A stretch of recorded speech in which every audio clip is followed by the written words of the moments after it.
Merhaba arkadaşlar. Kanalıma hoş geldiniz. Kanalımın yeni videosu ile karşınızdayım. Videolarımla tarihe ve gizlenmiş sırlara birlikte ışık tutmak için kanalıma abone olmayı, videolarımı beğenmeyi ve beni diğer uygulamalardan da takip etmeyi unutmayın. Haydi videomuza geçelim.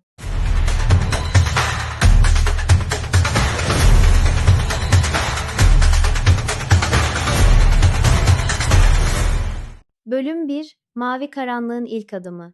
Tarih, bazen devasa bir fırtınanın ortasında aniden sönen bir fener gibidir. Anadolu'nun bağrından kopup gelen bir savaşçının, at sırtından inip denizin hırçın dalgalarına meydan okuduğu o anı hayal edin.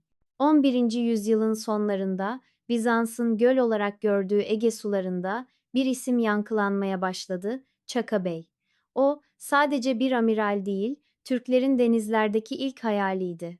Ancak bu hayal, Bizans'ın karanlık koridorlarında ve müttefik hançerlerin gölgesinde bir gecede yok edildi. Bugün, tarihin tozlu sayfalarından silinmeye çalışılan o gizemli filonun ve bir fatihin sır dolu düşüşünün izini süreceğiz. Sahne arkasında ipleri kim tutuyordu? Bölüm 2: Esir bir komutandan denizlerin hakimine. Çaka Bey'in hikayesi bir esaretle başlar.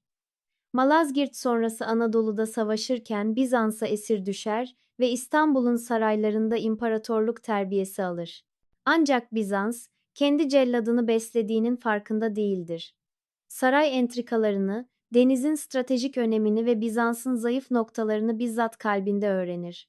1081 yılında İzmir'i fethettiğinde bir bozkır insanı için imkansız denileni yapar. 40 parçalık ilk Türk filosunu inşa eder. Bu, tarihin akışını değiştiren bir kırılma noktasıdır. Sakız, Midilli ve Sisam adaları tek tek Türk sancağıyla tanışırken, Bizans İmparatoru 1. Alexios panik içindedir.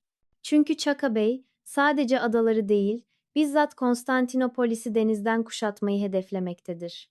Bölüm 3: Stratejik Deha ve Gizli İttifaklar.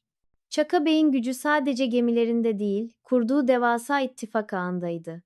O, denizde Bizans'ı boğarken, karada Peçenek Türkleriyle ve Anadolu Selçuklu Sultanı 1. Kılıç Arslan ile işbirliği yapıyordu. Bu, Bizans'ın en büyük kabusuydu. Doğudan Selçuklular, batıdan Çaka Bey'in donanması ve kuzeyden Peçenekler. Alexios Komnenos, bu kuşatmayı kırmak için en eski ve en kirli silahına sarıldı: fitne. Bizans diplomasisi, Çaka Bey'i savaş meydanında yenemeyeceğini anlamıştı. Bu yüzden oklarını, Çaka Bey'in damadı olan Selçuklu Sultanı Kılıç Arslan'a yöneltti. Gönderilen elçiler, sahte mektuplar ve fısıldanan yalanlar tek bir amaca hizmet ediyordu. Çaka Bey çok güçlendi, sıradaki hedefi senin tahtın. Hırs ve korku, akrabalık bağlarından daha güçlü çıktı.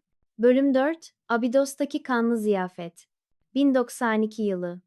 Çaka Bey, donanmasıyla Çanakkale Boğazı'nın kapısı olan Abidos'u kuşatmış, Konstantinopolis'e giden yolu açmak üzeredir. Ancak arkasından gelen ordu, beklediği destek değil, damadı Kılıç Arslan'ın ordusudur. Çaka Bey, aradaki sorunu çözmek için damadını bir ziyafete davet eder. Silahsızdır, güven doludur ve Türk töresine sadıktır. Ziyafetin en hararetli yerinde şaraplar içilirken Kılıç Arslan kılıcını çeker. Çaka Bey, hayalindeki imparatorluğu denizlerde kuramadan, bizzat kendi soyundan gelen birinin kılıcıyla son nefesini verir. O an, Türk denizciliğinin ilk büyük donanması da sahipsiz kalır. Bizans kayıtları bu ölümü bir zafer olarak kutlarken, Çaka Bey'in o muazzam filosunun akıbeti hakkında derin bir sessizliğe bürünür. Bölüm 5: Silinen izler ve kayıp filo.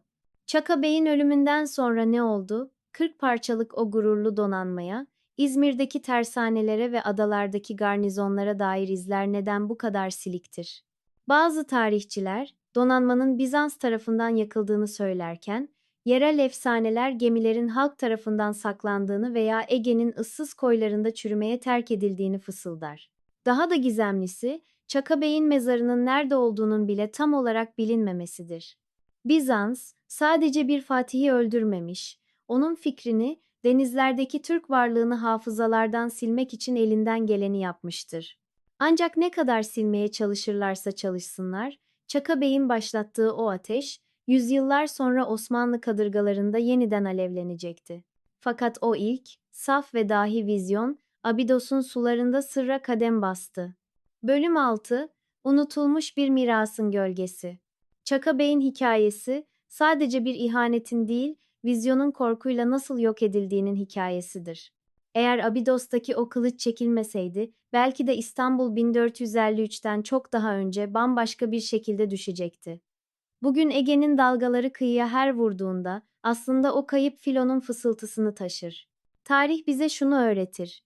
En büyük düşmanınız karşınızdaki surlar değil, arkanıza aldığınız gölgelerdir. Çaka Bey, denizi gören ilk Türktü. Ama bedelini, denizi sadece bir engel olarak görenlerin ellerinde ödedi. Peki sizce, bugün Ege'nin derinliklerinde hala Çaka Bey'in hayallerinden bir parça saklı olabilir mi? Yoksa biz denizi hala sadece bir sınır olarak görmeye devam mı ediyoruz? Bugünkü konumuzun da sonuna geldik. Tarih sadece geçmiş değildir, bugünü şekillendiren gizlenmiş bir aynadır. Eğer bu tarz videoların devamını istiyorsan Velora Zira'yı takip et ve kanalıma abone ol. Çünkü burada unutturulanlar, sessiz kalmış gerçekler ve saklanan sırlar gün yüzüne çıkar.